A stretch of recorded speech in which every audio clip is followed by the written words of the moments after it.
Hello people, XNexion here, and in this video I am going to list out the parts that are in my personal gaming rig. This PC will cost you $800, but I paid a bit more for it at the time when I got it, because when I got it the GTX 1080 and the RX 480 weren't out, so the prices were way different. For the graphics card, I chose the MSI R9 380 4GB model, which cost $240 or £185. This graphics card, it's 25% better than the GTX 960, and it's also like $20 cheaper, so might as well just pick it up. This graphics card has a HDMI port, 2 DVI ports, and a display port.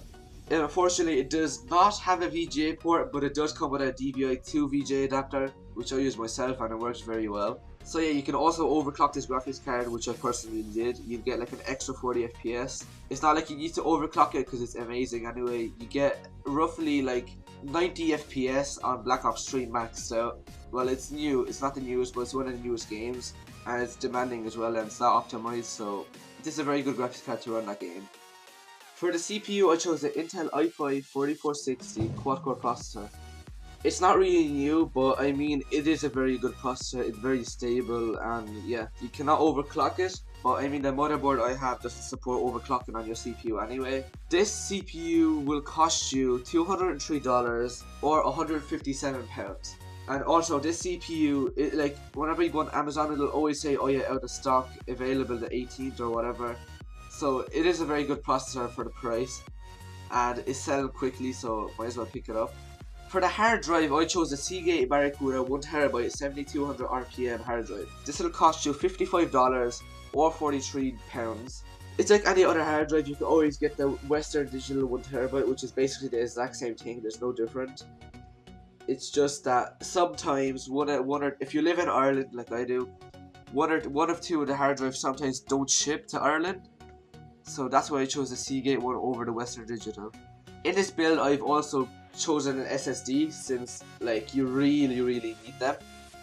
I chose the SanDisk SSD Plus 120GB. This will cost you $48 or £37, and you can also just like get another hard drive for the same price, or you can get a normal regular hard drive for the same price as this SSD. But I really honestly recommend an SSD. Like it's like you really need it.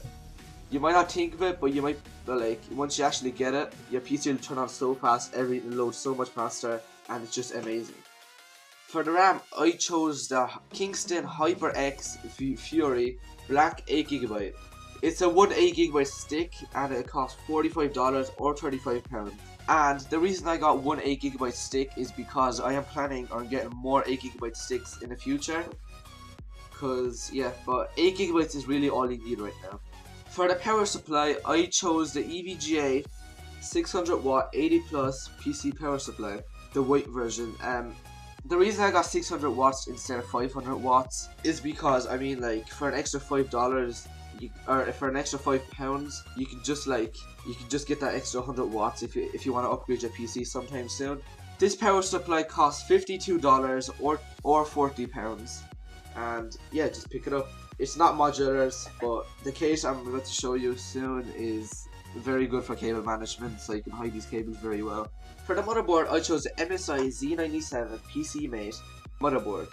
It has the LGA 1150 socket, so it can run a lot of the Intel i5 processors. It's very good as onboard Ethernet, but unfortunately it does not have Wi-Fi, but many PCs don't have Wi-Fi at the moment. Most of the people use Ethernet anyway, unless you have a pre-built PC, so yeah. This motherboard will cost you exactly $100 or £77 on Amazon.co.uk. It's a very sleek looking motherboard. It's black and blue. It goes very well with like any PC build. Well, the graphics card is red, but apart from that, it goes very well. The BIOS on the motherboard is good. Everything is good, except the only downside is it doesn't support overclocking on your CPU. But I mean, neither does the CPU I chose. So yeah. Holding it together is the Corsair 100R windowed mid-tower case, which costs $64 or $46.99 on Amazon.